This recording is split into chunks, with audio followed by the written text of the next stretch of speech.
Hello guys, welcome to my channel Study with Sapna Shri and today I'll make you understand past continuous tense. मेरी last video में मैंने आपको present continuous बताया था, तो present continuous अगर जिसको समझ में आ गया उसको पास्ट कॉन्टिन्यूस बहुत अच्छे से समझ आ जाता है। आइए देखते हैं इसके आइडेंटिफिकेशन के बारे में। विन रहा था, रही थी, रहे थे, these words come in the last part of the sentence, it is called past continuous tense. इसके नाम में क्योंकि कॉन्टिन्यूस आ रहा है तो मैंने पहले भी ये चीज़ क्लियर की थी कि कॉन्टिन्यूस का मतलब होता है लगातार चलते रहना। अब ये पास्ट की बात कर रहे हैं तो पास्ट में वर्क चल रहा था, तो work which was going on in past is called past continuous tense. Okay, so let's start with the structure. Subject was, were, V1, ing and object. Subject में वाज लगाते हैं या वर लगाते हैं, वर की फर्स्ट फॉर्म में ing add कर देते हैं और ऑब्जेक्ट लिख देते हैं। अब क्वेश्चन आता है कि वाज कहाँ लगता है या वर कहाँ लगता है, तो ही, शी, इट, नेम और आई इसके साथ में लग जाता है वाज, और दे, वी और यू इसके साथ में लग जाता है वर। यानी कि जो सिंगुलर वर्ड्स होते हैं जैसे ही, शी, इट, नेम, आई, इसमें वाज लग जाएगा, और प्लूरल वर्ड्स होते हैं दे, वी, यू या कोई भी प्लूरल वर्ड्स, उसमें हमारा वर लग जाता है। कुछ एग्जांपल्स लेते हैं इसको समझाने के लिए।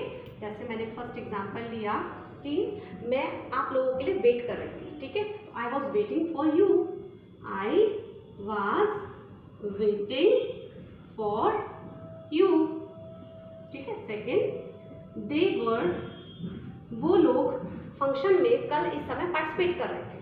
कैसे बनेगा, दे वर पार्टिसिपेटिंग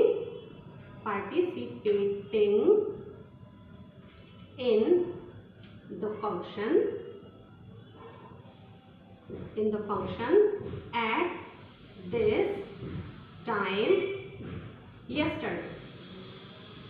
थोड़ा बड़ा सेंटेंस हुआ, ध्यान से देखो कैसे बना। वे लोग कल इस समय फंक्शन में पार्टिसिपेट कर रहे थे, तो they were participating in the function at this time yesterday. Second, next example देखो, एंड शी से बनाते हैं। She was baking a cake for her son. वह अपने बेटे के लिए केक प्रिपेयर कर रही थी, केक को बना रही थी। She was baking a cake for her sun.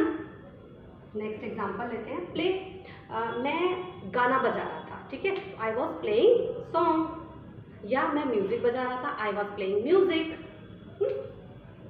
I was playing music, मैं म्यूजिक बजा रहा था। थोड़ा सा बड़ा करना है इस सेंटेंस को, तो कैसे करेंगे, I was playing music on my birthday. मैं अपने बर्थडे पर म्यूजिक बजा रहा था, ऑन माई बर्थडे। ओके, ऐसे ये हमारे पॉजिटिव सेंटेंस बन गए। अब हम करते हैं नेगेटिव सेंटेंस के बारे में बताते हैं। तो जहां पर वाज और वर आया है वहीं पर वाजंट और वरंट लग जाएगा। क्या हो जाएगा, subject wasn't, weren't, V1, ing and object. यानी कि वाज की जगह पर wasn't और वर की जगह पर weren't लग गया। weren't is the short term, were not, was not, उसको शॉर्ट कर दिया wasn't, ठीक है। ये एसेंट प्रोड्यूस करने के लिए हम इन शॉर्ट टर्म्स को यूज करते हैं। अब क्या, अगर सेंटेंस क्या से शुरू हो जाए तो उसे इंटेरोगेटिव कहते हैं, तो was and were would come first, ये पहले आ जाएंगे, the remaining part of the sentence will be behind. Was, were, subject V1 plus ing and object and question mark. Was वर पहले आ गया, बाकी पीछे रह गया।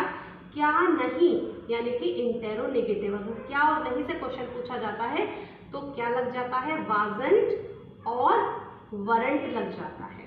Wasn't, weren't, subject V1, ing, object and question mark. Okay, अब कुछ जो हमने एग्जांपल्स बनाए हैं यहाँ पॉजिटिव के, उसको पहले नेगेटिव में, फिर इंटेरोगेटिव में, फिर इंटेरोनेगेटिव में कन्वर्ट करना बताते हैं। देखिए, I was waiting for you, negative में कैसे बनेगा, I wasn't waiting for you. ये कैसे बनेगा, वर की जगह से वरंट आ जाएगा। They weren't participating in the function at this time yesterday. वे लोग कल फंक्शन में इस समय पार्टिसिपेट नहीं कर रहे थे। She wasn't baking a cake for her son, वो अपने playing music on my birthday, मैं अपने बर्थडे पर म्यूजिक प्ले नहीं कर रहा था, मैं म्यूजिक नहीं बजा रहा था। तो ऐसे हम नेगेटिव में कन्वर्ट कर लेते हैं। अब इंटेरोगेटिव में क्या होगा, जो वाज है वो आगे आ गया, was I waiting for you, क्या मैं आपका इंतजार कर रहा था। Were they participating in the function at this time yesterday, क्या वे लोग कल फंक्शन में पार्टिसिपेट कर रहे थे इस समय। Okay, was she baking a cake for her son, क्या वो अपने बेटे के लिए केक बना रही थी। And was I playing music on my birthday, क्या मैं अपने बर्थडे पर म्यूजिक बजा रहा था। अब अगर इंटेरोगेटिव में कन्वर्ट करना है तो कैसे करेंगे, wasn't I waiting for you, क्या मैं आपका वेट नहीं कर रहा था। weren't they participating in the function at this time yesterday, क्या वे लोग कल फंक्शन में इस टाइम पार्टिसिपेट नहीं कर रहे थे। wasn't she baking a cake for her son, क्या वो अपने बेटे के लिए केक नहीं बना रही थी।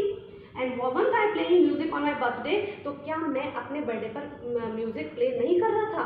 तो ऐसे हम इंटेरोगेटिव में कन्वर्ट कर लेते हैं। ठीक है, ये आपको क्लियर हुआ। अब मैं कुछ एक दो सेंटेंस ऐसे लेती हूँ जिसको मैं खुद यहाँ सॉल्व करके बताती हूँ कि कैसे हम उसको पॉजिटिव को नेगेटिव, इंटेरोगेटिव एंड इंटेरोनेगेटिव में कन्वर्ट करते हैं।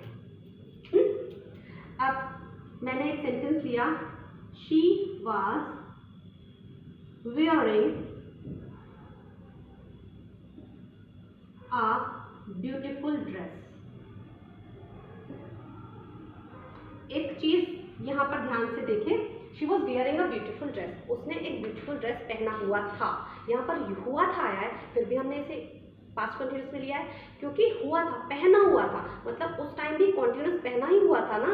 तो मैटर ये नहीं करता कि रहा था आया, जैसे वह किचन में बैठी थी तो वो बैठी हुई थी ना उस टाइम, तो she was sitting in the kitchen. ऐसे she was wearing a beautiful dress, उसने ब्यूटीफुल ड्रेस पहना हुआ था, तो तब ये कॉन्टिन्यूस का ही टेंस बनेगा। तो she was wearing a beautiful dress. अब इसे मैंने नेगेटिव में बोलना है तो क्या हो जाएगा, शी वॉजंट, और बाकी सेंटेंस मेरा एज इट इज रहेगा, she wasn't wearing a beautiful dress. ये मेरा नेगेटिव सेंटेंस हो गया। अगर मुझे इंटेरोगेटिव में इसको करना तो वाज मैं पहले लिख दूंगी और शी को पीछे हो जाएगा, वाज शी, और फिर पूरा सेंटेंस ऐसे रहेगा, was she wearing a beautiful dress, क्या उसने ब्यूटीफुल ड्रेस पहना हुआ था। और अगर मुझे इसको इंटेरोनेगेटिव में कन्वर्ट करना है तो वाजंट शी हो जाएगा और बाकी पूरा सेंटेंस ऐसे रहेगा, wasn't she wearing a beautiful dress, और क्वेश्चन मार्क आप लगा देंगे लास्ट में। ठीक है, कुछ सेंटेंस की मैं ओरल प्रैक्टिस आपको करा रही हूँ क्योंकि ओरल भी बहुत ज़्यादा ज़रूरी है।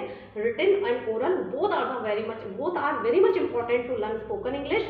जैसे एक मैंने सेंटेंस लिया कि फ्लाई मीन्स क्या होता है, उड़ना, so kite was flying in the sky, ये हो गया पॉजिटिव। नेगेटिव में कहेंगे kite wasn't flying in the sky. Interrogative में was the kite flying in the sky, और इंटेरोनेगेटिव में wasn't the kite flying in the sky. Clear हुआ कि कैसे पॉजिटिव, नेगेटिव, इंटेरोगेटिव और इंटेरोनेगेटिव सेंटेंस को हम बनाते हैं। आप इन पे प्रैक्टिस कीजिए, और wherever you feel any problem you just let me know, just write your queries in the comment box and I will definitely solve your queries. I am there to solve your queries, so hope you understood well, and next slide में आपको और ढेर सारे sentences पर मैं work करना बताऊंगी, कैसे हम उनको बनाते हैं, क्योंकि हम अगर डेली यूजेस में जितने भी सेंटेंसेस आते हैं उनको हम बनाते चले जाएं तो हम इंग्लिश बहुत अच्छे से और जल्दी समझ पाते हैं। ठीक है, तो ओके, अभी कोई भी क्वेरी होगा मुझे आप प्लीज़ कमेंट बॉक्स में राइट कीजिए। Thanks to all, bye.